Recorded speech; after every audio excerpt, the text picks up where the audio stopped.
Good afternoon. I'm Dr. Kenneth Ellenbogen from the VCU School of Medicine, and it's my pleasure today to talk with Dr. Jeremy Ruskin from the Massachusetts General Hospital in Boston, Massachusetts. And Dr. Ruskin presented at the annual meeting of the Heart Rhythm Society the results of the North American STOP AF trial, outcomes assessment. Dr. Ruskin, welcome. Thank you, Ken. I would like you to describe the results of this important clinical trial for our audience, please. The North American STOP AF trial was a 26-center, multi-center, randomized controlled comparison of cryoballoon ablation with antiarrhythmic drug therapy in a subset of patients with at least 2 documented episodes of atrial fibrillation in the 2 months prior to randomization, as well as a history of failure to respond to at least one membrane-active antiarrhythmic drug. And in this trial, 245 patients were randomized in a 2-to-1 design to cryoballoon ablation, 163 patients, or additional trials of antiarrhythmic drug therapy in 82 patients. Following randomization, or that is ablation or assignment to antiarrhythmic drug therapy, there was a 90-day blanking period. And during this time, drugs were optimized and a redo ablation in the cryo arm was permitted. Of note is the fact that over the subsequent 9-month follow-up after the blanking period, there was a very high crossover rate from antiarrhythmic drug therapy to cryoablation. In fact, the crossover rate involved 65 patients, or 79%. The follow-up was a very intensive clinical, electrocardiographic, and imaging follow-up. So a great deal of data was obtained with weekly transtelephonic monitoring, MRI or CTs at baseline in 6 and 12 months for pulmonary vein imaging, Holters at the beginning and end of the study, and very intensive clinical follow-up for symptoms at 1, 3, 6, 9, and 12 months. In addition, there was a independent clinical events committee that adjudicated all serious adverse events and endpoint events.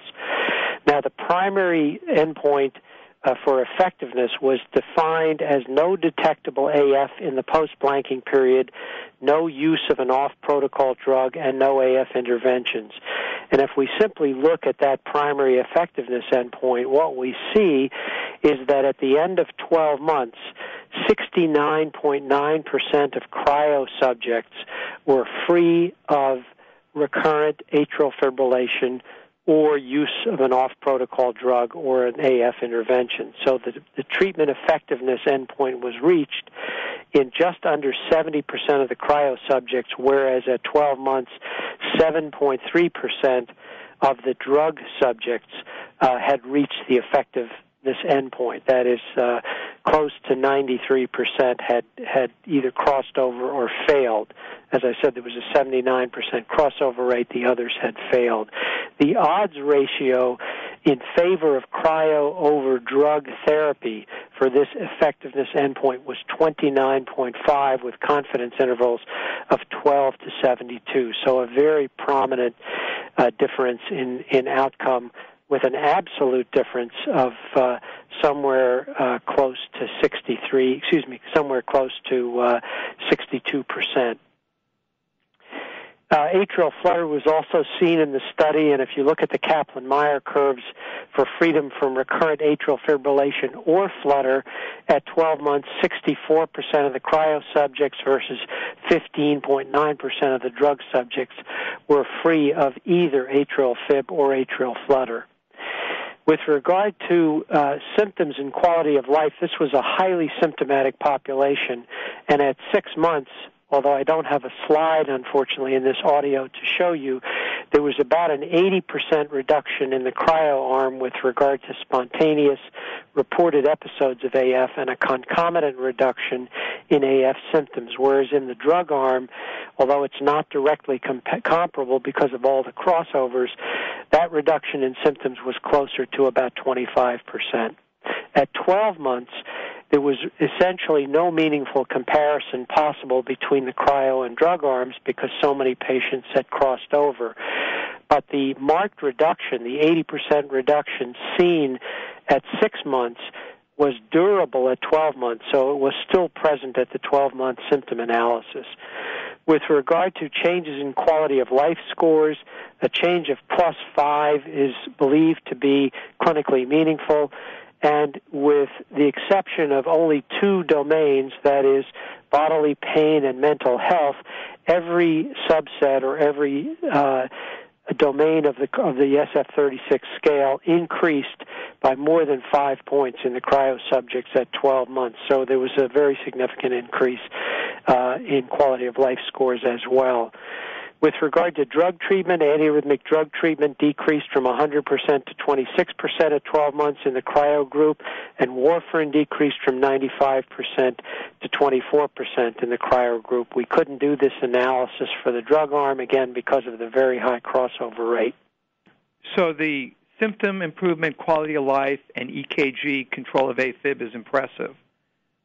Yes, very much so. This comes at the cost of, there must be some procedural safety events. Can you describe what they were and how serious they were?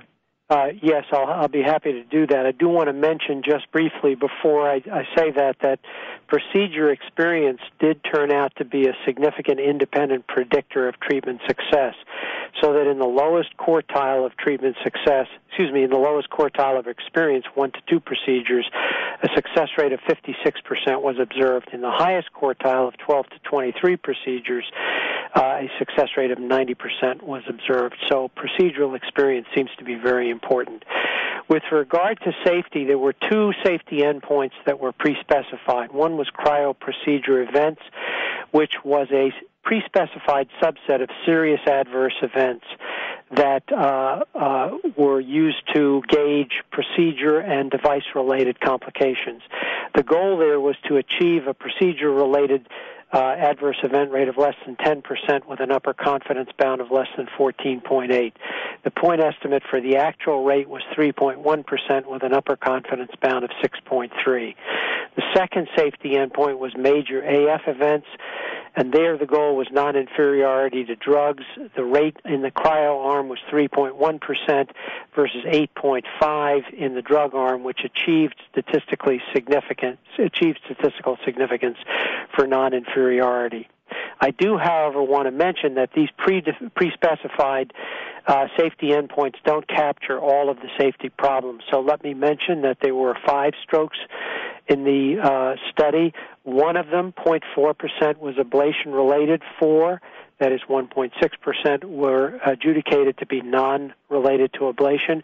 There were 4 transient ischemic attacks, 2 of which were adjudicated to be ablation-related for a rate of 0.8%. So the combined procedure-related stroke plus TIA rate was 1.2%. There were 7 cases of pulmonary vein stenosis for a rate of 3.1%. This was defined with a very, very sensitive criterion. 5 of the 7 were asymptomatic and were detected only by radiologic studies.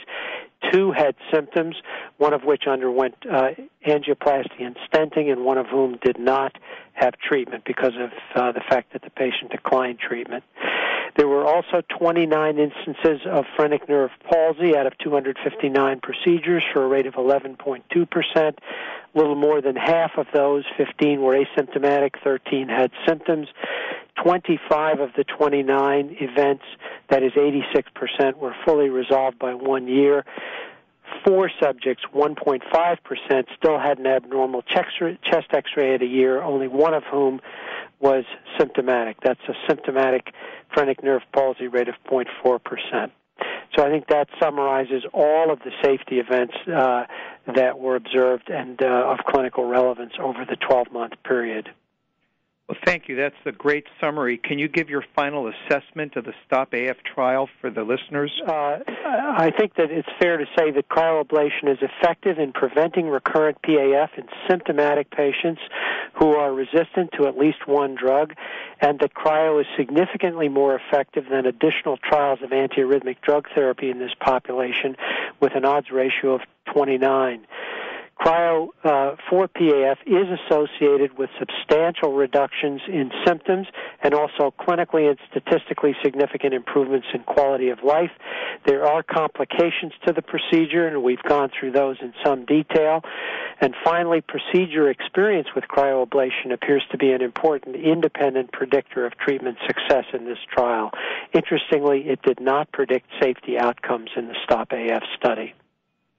Thank you, Dr. Ruskin. We appreciate your spending the time and going over this important clinical trial with us. It's my pleasure. Thank you for having me.